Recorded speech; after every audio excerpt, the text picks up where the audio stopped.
Avec tous les frères de l'Ancien Testament, vers mon paradis. Après mes appelations, je les vois se décider, dans l'architecte, c'est le Seigneur. C'est l'effet du soleil, la lumière a jailli, c'est la promesse du soir. Oh oui,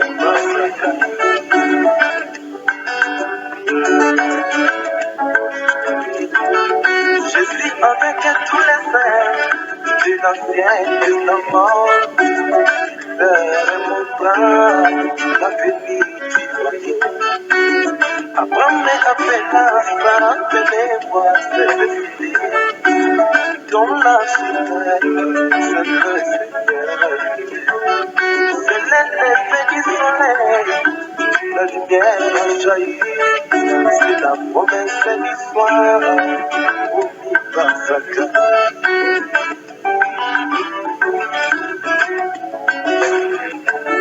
C'est l'effet du soleil, le nouveau message est apparu, il appelle les morts.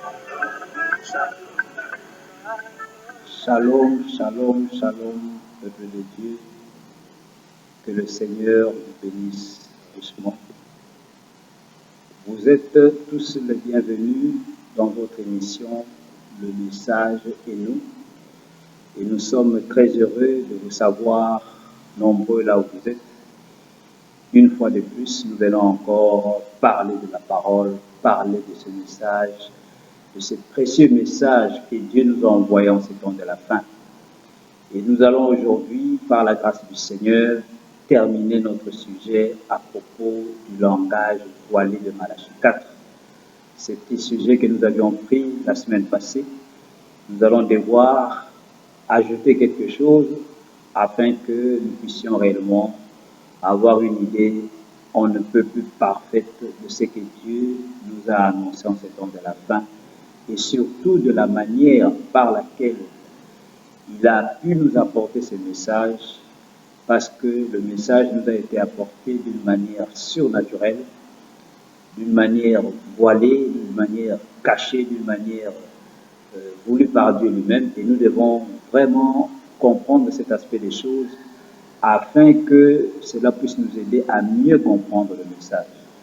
Voilà, bien-aimés, une fois de plus, vous êtes les bienvenus. La fois passée, nous avions dit que le message que Dieu nous a envoyé au travers de son prophète, ce message vient révéler la parole, vient révéler toute la Bible, parce que toute la Bible a été voilée et codée, mais cela nous a été promis par plusieurs types dans la Bible, que cette Bible allait être révélée au temps de la fin.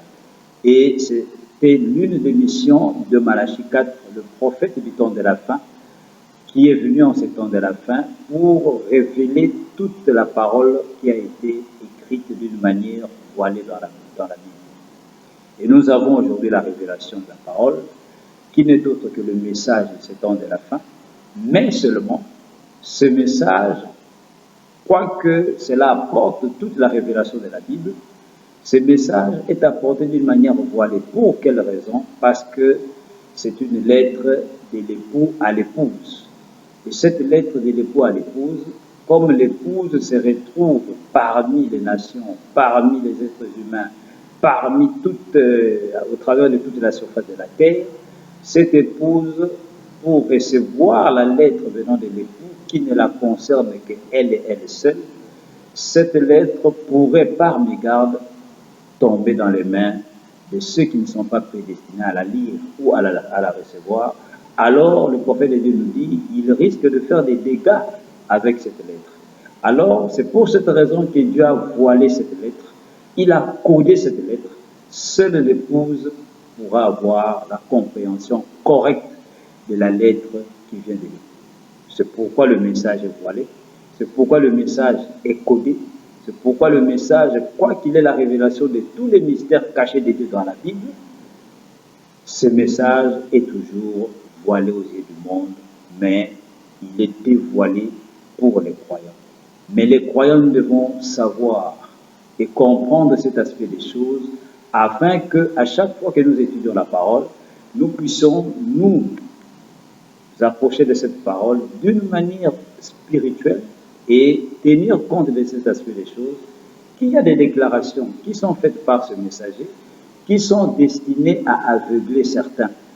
Nous avions lu une écriture dans Christ le mystère des dieux révélés au paragraphe 22 où le prophète de Dieu nous dit que Dieu voile sa parole et il est fait d'une manière intentionnelle, il est fait exprès.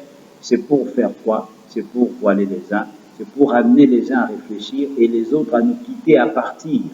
Et il dit, vous croyez que Dieu peut faire une telle chose? Il dit, oui, Dieu l'a fait, il le fait encore maintenant. Donc voilà, nous devons comprendre cela.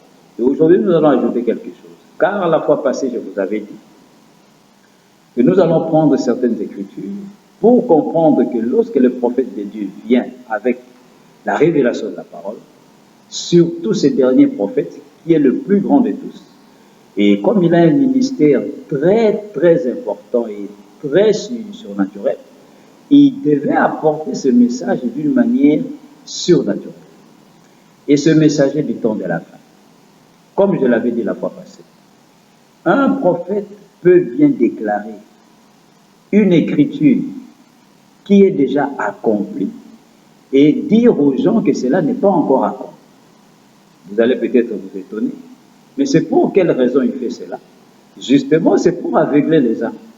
Justement, c'est pour faire que certains puissent même quitter le message et partir, mais amener d'autres à réfléchir. Donc nous allons prendre quelques écritures pour prouver cela par la parole, qu'en ces temps de la fin, il y a des déclarations de William Branham où il parle des choses qui sont déjà accomplies, mais il les met au futur.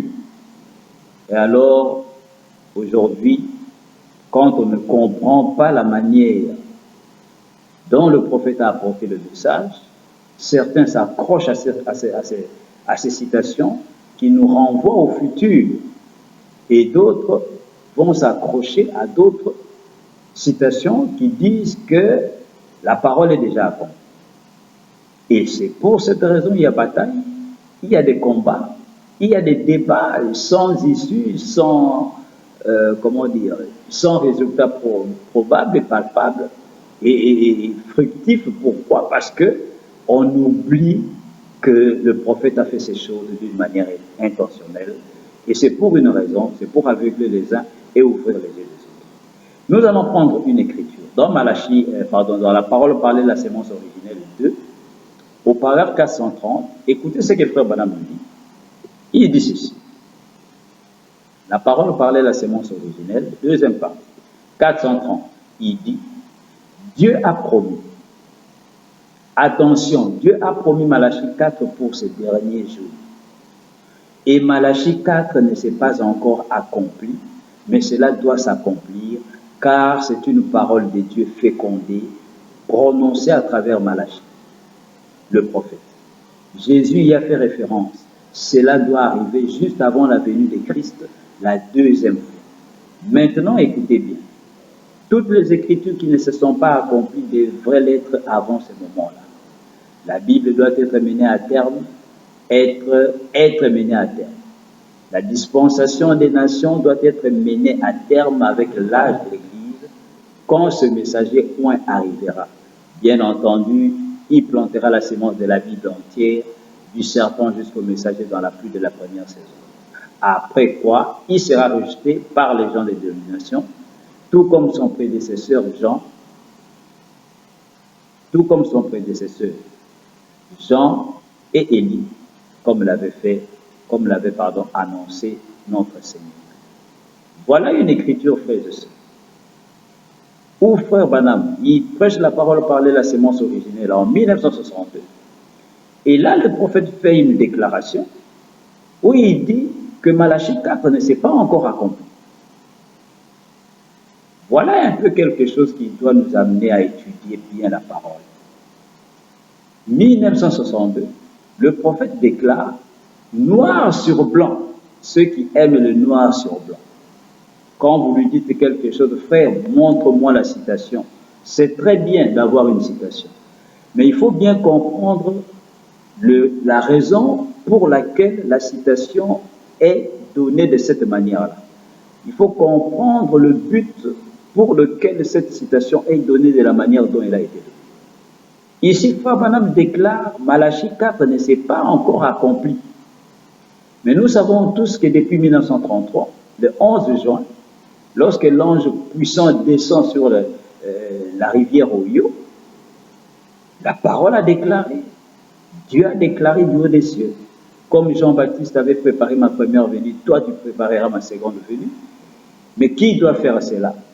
C'est Malachie 4. Et tout celui qui était spirituel en ce temps-là, même des hommes, des pentecôtistes, il y a eu des gens qui ont compris que le ministère de William Branham accomplissait le ministère de Jean-Baptiste qui est élu en ce temps de la fin et qui n'est autre que Malachie 4. Mais regardez, après, même 30 ans après, 29 ans après, Frère Branham continue à dire que Malachie 4 n'est pas encore accompli. Alors aujourd'hui, avec cette citation, cette écriture qui est dans le message, qu'allons-nous faire avec cela? Si cela tombe dans les mains de quelqu'un qui n'est pas concerné dans l'épouse, ceux qui combattent le message, qui sont au loin, qui sont en dehors et même ceux qui sont dedans, il peut prendre cette écriture et vous troubler parce que vous vous dites, vous croyez à tout ce que le prophète William Branham a déclaré. Vous devez aussi dire Amen à cela, parce qu'il y a une écriture où Frère Branham dit que Malachie 4 ne s'est pas encore accompli. Cela doit s'accomplir.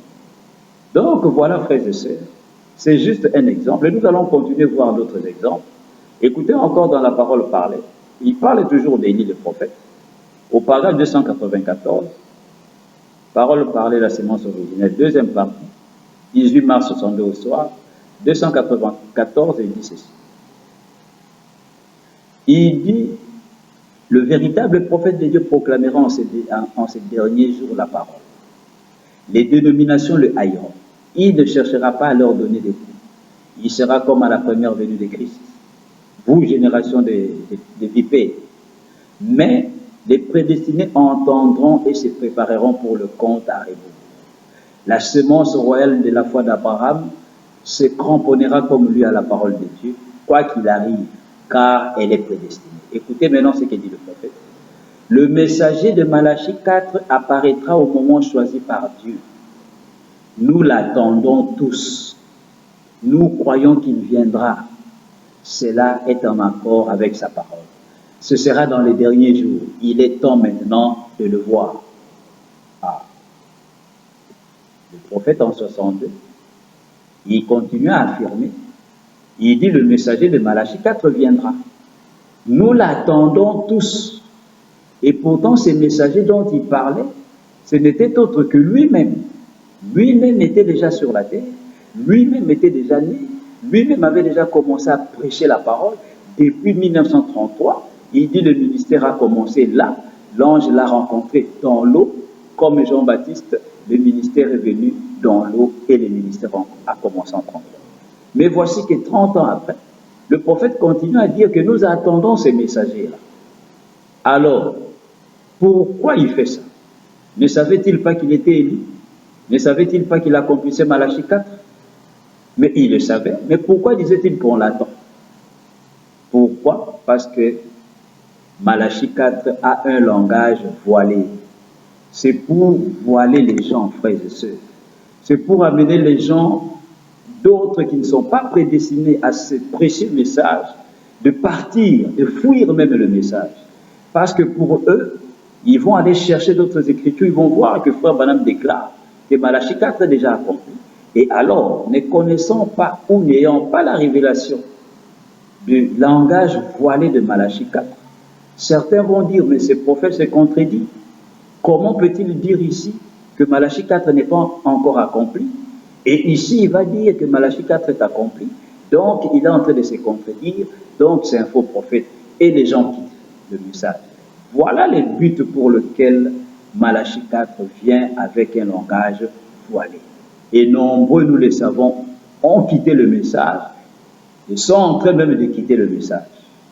Cela n'a rien d'étonnant, bien-aimé, cela n'a rien d'achoppant, cela ne doit pas nous achoper, cela accomplit réellement la volonté parfaite de Dieu, car certains doivent partir de ce message. Nombreux doivent le quitter. Écoutons encore dans Vision de Patmos. La Vision de Patmos. Prêché le 4 décembre 60. Au paragraphe 251, il dit ceci.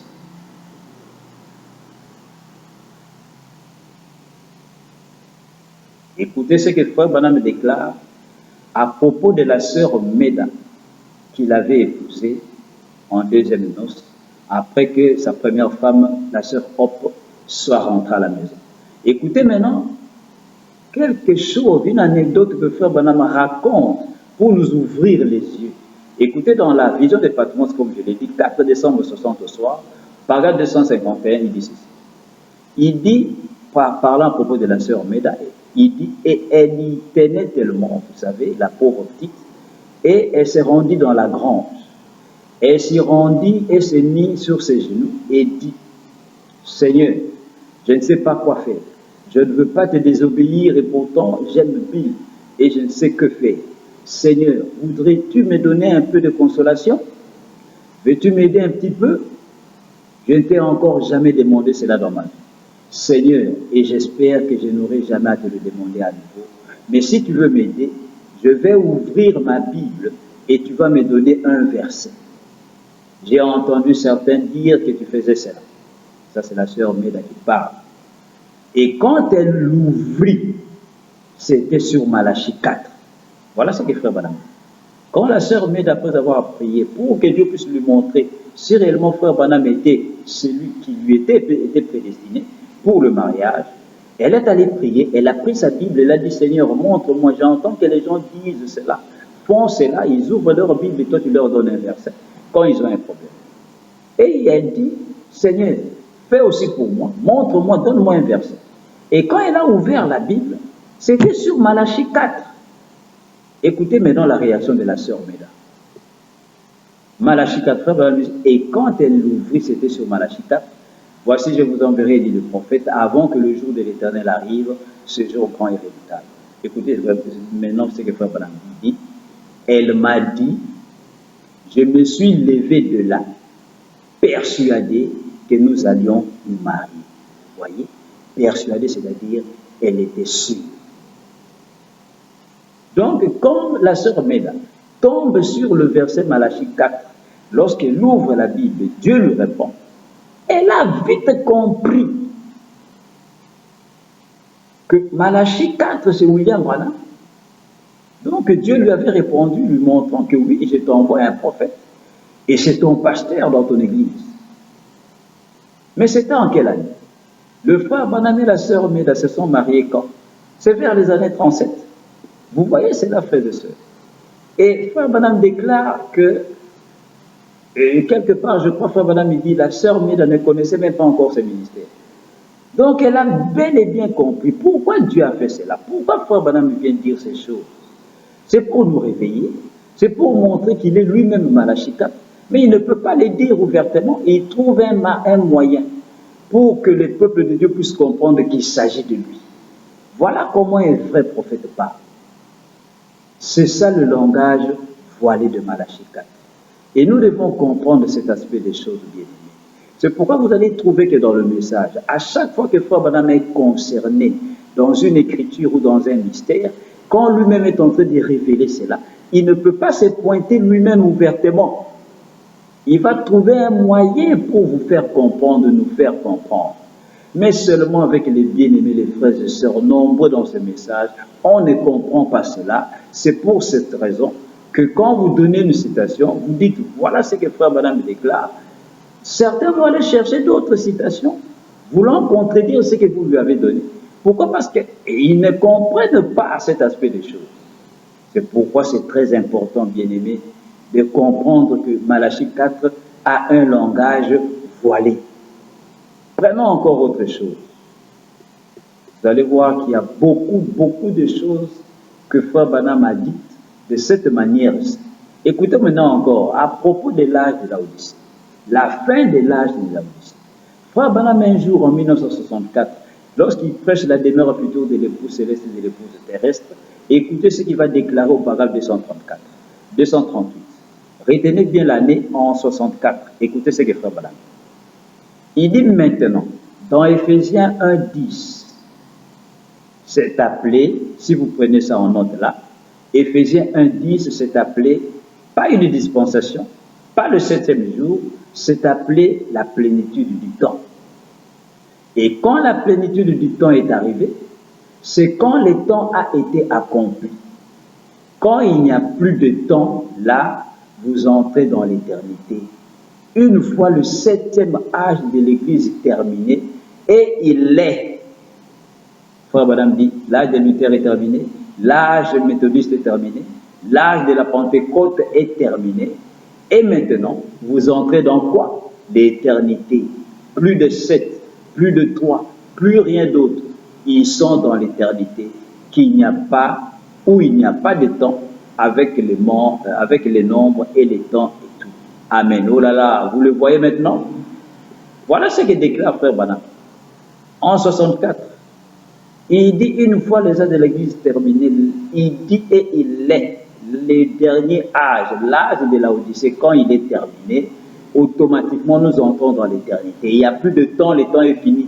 Et le temps est fini, c'est l'ange puissant qui descend d'Apocalypse 10 qui proclame que le temps est fini. Et quand l'ange descend et proclame, et quand cette écriture d'Apocalypse 10 est accomplie, bien aimé, c'est la plénitude des temps. Ne laissez personne venir vous dire qu'il y a encore du temps, parce que vous allez contredire la Bible.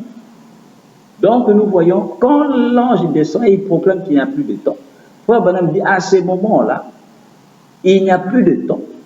Le 7e âge de l'Église est terminé. Il dit, et il est. Il l'est en 64 de son vivant.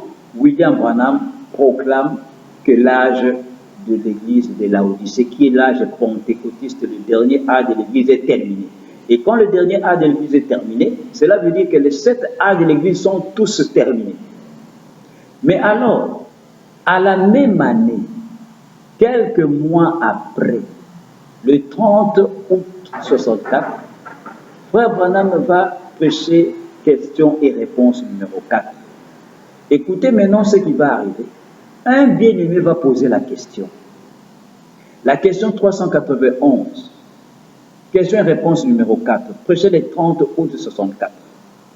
Après avoir prêché la demeure future, toujours en 64, quelques mois, en août, un frère lui pose la question. La question 391, paragraphe 74. Écoutez la question. Frère Branham, avez-vous fait des déclarations dernièrement disant que l'âge de l'Église est terminé, celui de la Odyssée? Ah, donc sûrement, le frère a écouté peut-être la prédication de Frère Branham dans la demeure future, où il a dit clairement l'âge de l'Église de la Odyssée est terminé. Il dit il est. Et peut-être le frère était là. Le jour où Frère Branham me disait cela. Et nombreux ont écouté cela. Et c'est sûrement de se rester dans les brochures. Et alors, quelques mois après, quand Frère Branham organise une séance de questions et réponses comme il le faisait souvent, un frère en profite pour écrire et poser cette question. Frère Branham, avez-vous fait une déclaration selon laquelle que l'âge de la Odyssée est terminé? Écoutez maintenant la réponse de William Branham. Écoutez très bien, frères et sœurs. Au paragraphe 74, Frère Branham répond, il dit ceci. Il dit non. Ah, non. Je n'ai jamais dit qu'il est terminé. Si c'est le cas, vous avez mal compris ou je me suis mal exprimé. Celui-ci est le dernier âge de l'Église. C'est la fin des âges de l'Église. La Odyssée. Il n'est pas encore terminé. Quand il se termine, l'Église est partie. Donc, tant que l'Église est ici, il n'est pas encore terminé. Voyez? Ah. Vous voyez cela, frères et sœurs? Le prophète nie carrément qu'il n'a jamais dit que l'âge de la Odyssée est terminé. Donc, il rejette sa propre déclaration qu'il a prononcée dans la demeure future quelques mois avant. Et le frère dit, mais vous avez fait une déclaration disant que l'âge de la Odyssée est terminé. Il dit non, l'âge n'est pas terminé, je n'ai jamais dit ça. Si c'est le cas que j'ai dit cela, Donc, je me suis mal exprimé, ou peut-être c'est vous qui avez mal compris. Vous voyez cela, frères et sœurs? C'est ça l'aspect dont je voudrais vous faire comprendre. Un messager, quand il vient, frères et sœurs, quand il commence à révéler la parole, surtout ces messagers-ci, William Marion Branham, quand il commence à révéler cette vérité du temps de la fin, il va encore voiler cela. Quand il voit que les gens commencent à trop comprendre, il va encore venir et voiler cela pour faire qu'il y ait comme une pierre d'achoppement, mettre quoi? Mettre une épreuve au devant des gens, pour que seuls les prédestinés, les élus, puissent continuer à se battre et recevoir la révélation et aller au-delà de ces citations pareilles pour comprendre ce que réellement dit le messager. Mais quand nous ne comprenons pas cet aspect des choses, vous allez voir même les hommes de Dieu, une telle déclaration, comme lui ne croit pas et il ne veut pas croire que les âges de l'Église sont terminés, pour une raison ou une autre, il vous donnera toujours ce genre de citations, noir sur blanc. Et il vous dira à vous, allez vous rejeter ce qu'a dit William Branham? Ah, c'est vrai, c'est écrit noir sur blanc, c'est sur bande. Frère Branham dit, non, je n'ai jamais dit que c'est terminé. Là, je n'ai pas terminé, la Odyssée n'est pas terminée. Mais qu'en est-il là où il a dit dans Demeure future que c'est terminé? Cette déclaration-là, nous allons la rejeter. Nous allons mettre cela dans la poubelle. Nous allons ôter cela de la bande ou des brochures. C'est impossible.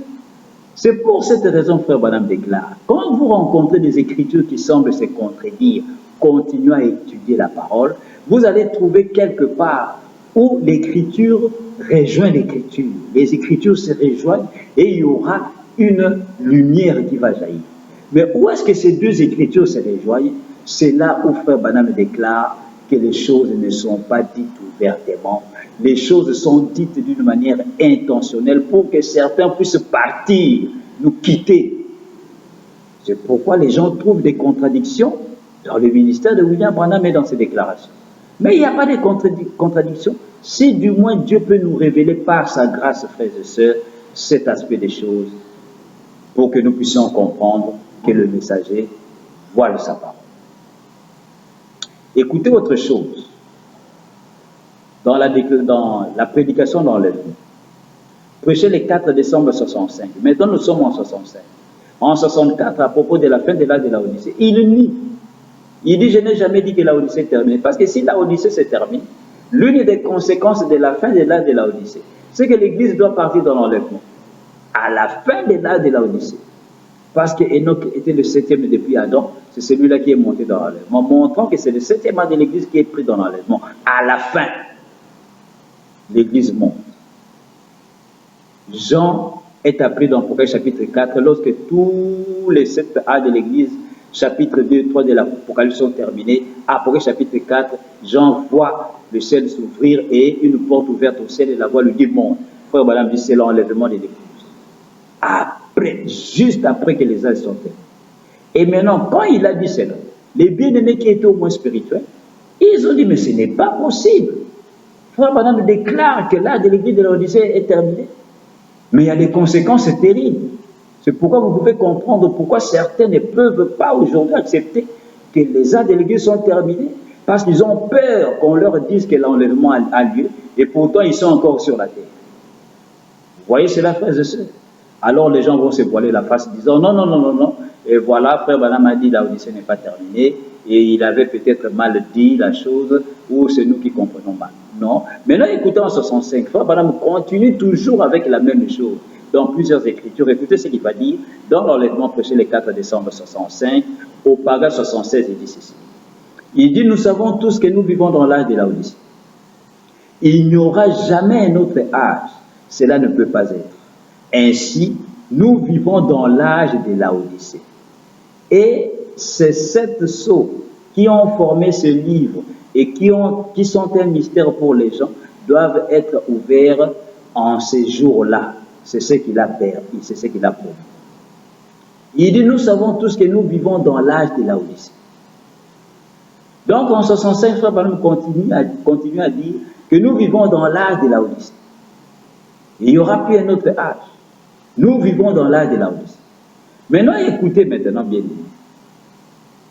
En 65, Juste 2 jours après, le 6 décembre 65, après avoir prêché l'enlèvement le 4 décembre 65, le 6 décembre 65, il prêche les événements modernes sont rendus clairs par la prophétie. Écoutez ce qu'il dit au paragraphe 56. Il dit ceci. Il dit, nous ne vivons pas dans un âge pentecôtiste, nous vivons dans un autre âge. Vous voyez, nous ne vivons pas dans un âge méthodiste, nous vivons dans un autre âge. Nous vivons ici en haut, à l'âge de l'épouse, où l'Église est appelée à sortir et est réunie pour l'enlèvement. Voilà l'âge où nous vivons maintenant. Il dit franchement, je crois que c'est l'exacte vérité. Il dit nous vivons dans l'Odyssée. C'est l'âge dans lequel nous vivons maintenant. 2 jours après, il dit nous ne vivons pas dans l'âge pentecôtiste. C'est parce que c'est ça l'âge de l'Odyssée. Nous ne vivons plus, nous sommes dans l'âge de l'épouse. Et l'âge de l'épouse, ce n'est pas l'âge de l'Odyssée. L'âge de l'épouse, c'est l'âge, le 8e jour, la sainte convocation, après le 7 âge de l'Église. C'est l'âge où l'Église est enlevée, est appelée. Et frère Branham dit, nous vivons dans cet âge-là, en 65. Alors, frères et sœurs, quelle écriture allez-vous prendre? Voilà, bien-aimés, le langage voilé de Malachie 4. Nous devons comprendre cela. Écoutez encore dans la fête de trompette, prêchant en 64, nous reculons encore d'une année. En 64, écoutez ce qu'il a dit en 64. Il dit, 19 juillet 64 au matin, la fête de trompette, 63-64, il dit maintenant, en faisant comme ça, en trouvant ces positions, nous savons que tout le reste de l'écriture, qui est inspiré de Dieu, nous révèle que nous sommes au dernier jour. Alors, si je venais avec le message de la Pentecôte, je serais dans l'âge de l'église de Laodicée et ce ne serait pas juste. Frère Branham déclare, si je venais avec le message de l'âge pentecôtiste, il dit alors je serai encore dans Laodicée et ça ne serait pas juste. Donc William Branham a un ministère, un message. Il arrive à un temps où lorsqu'il est encore sur la terre, il fait sortir cette épouse de l'âge de Laodicée. Et il nous amène dans le 8e âge qui est l'âge de l'épouse. Qui est le messager? Ce n'est pas une autre personne, c'est toujours lui parce qu'à ce moment-là, il est toujours sur la terre. Donc voilà, frères et sœurs, ce que je voudrais, ce que j'ai voulu vous apporter plus tôt, c'est de comprendre ce langage codé du prophète, ce langage voilé qui semble être une contradiction, mais en réalité, il n'y a pas de contradiction. La raison pour laquelle il fait cela, c'est pour poser des pièges dans le message. Et nous devons comprendre qu'il y a des pièges dans le message, qu'on ne devrait pas s'approcher de ces messages juste comme cela, sans tenir compte de cet aspect des choses. Quand nous comprenons que le message est truffé, est plein de pièges que le prophète lui-même a posés, alors nous ferons attention à tout ce que nous écoutons, à tout ce que nous disons. Et c'est là, Dieu lui-même nous honorera et nous accordera la révélation. C'est pourquoi, frères et sœurs, comprenez le langage voilé, codé de Malachie 4. C'est pourquoi vous allez trouver plusieurs citations où frère Branham dit toujours, ce n'est pas moi, ce n'est pas moi, ce n'est pas moi. Et pourtant, c'est bien lui qui accomplit toutes ces écritures, car il nous révèle dans Messieurs, c'est le signe de la fin, que les mystères du temps de la fin, celui qui doit les accomplir, c'est le messager du 7e âge de l'Église, parce que lui, là, ce ministère-là, c'est d'accomplir tous les mystères écrits du livre. Mais quand il arrive à expliquer cela, l'homme de Dieu dit, ce n'est pas moi, ce n'est pas moi, ce n'est pas moi. Donc voilà, frères et sœurs, que le Seigneur vous bénisse richement là où vous êtes. Continuons à étudier les messages, continuons à croire à ces précieux messages et sachant que Dieu fait les choses à sa manière, que Dieu lui-même sait pourquoi il fait ces choses de cette manière-là. Alors, Dieu nous aidera et nous révélera encore plus sa parole. Que le Seigneur vous bénisse richement et nous allons nous revoir par la grâce de Dieu la semaine prochaine. Que la paix de Christ règne dans vos foyers, dans vos églises, partout. Shalom.